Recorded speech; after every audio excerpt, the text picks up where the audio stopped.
Olá meninos, tudo bem com vocês?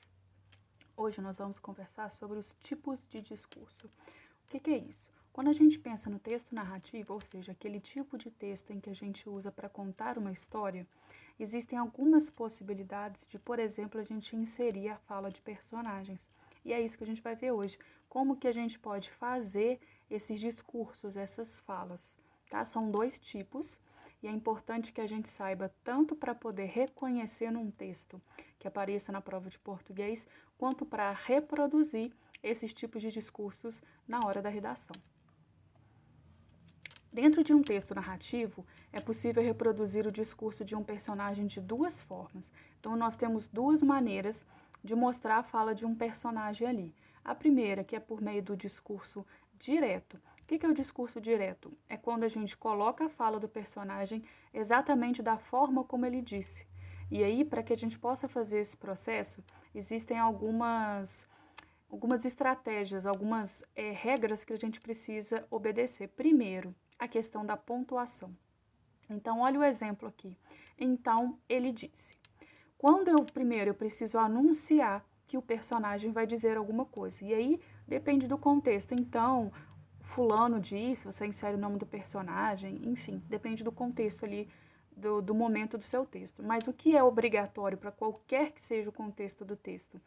Você fazer essa frase em que anuncia a fala do personagem, colocar 2 pontos no final dela, partir para a linha de baixo e fazer parágrafo. Daí você coloca o travessão e escreve a fala tal qual o personagem falou. Olha só, olha no exemplo. Então ele disse, 2 pontos, linha de baixo, parágrafo, travessão.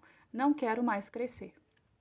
E aí, se o personagem continuar falando, você continua escrevendo na mesma linha.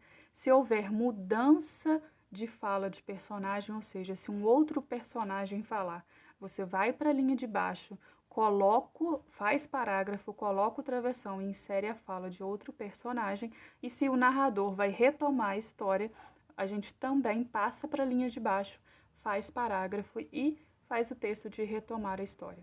O que a gente não pode fazer quando a gente está trabalhando com o discurso direto no texto narrativo é terminar a fala de um personagem e na mesma linha continuar a história ou começar a fala de um outro personagem. A gente sempre tem que mudar de linha e fazer parágrafo. Outra possibilidade é o discurso indireto. Qual que é a lógica do discurso indireto? É quando você, ao invés de pôr a fala do personagem tal qual ele disse, o narrador conta o que o personagem disse. Então, o narrador interfere na fala do personagem, pois conta para o leitor o que foi dito.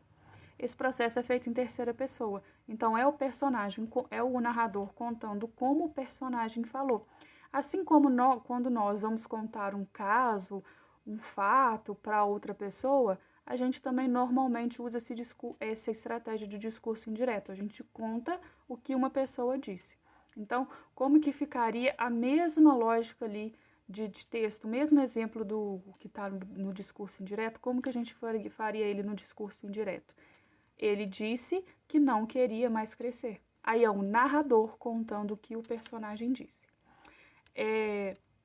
Pratiquem muito tanto o discurso direto quanto o indireto, porque esse é um conteúdo que é cobrado na prova de português e também vai ser cobrado a forma correta de se fazer na redação. Inclusive, eles podem, naquela parte das instruções da redação, requisitar para você ter algum momento de discurso direto ou só em discurso indireto. E a gente precisa saber fazer esses dois processos muito bem feitos.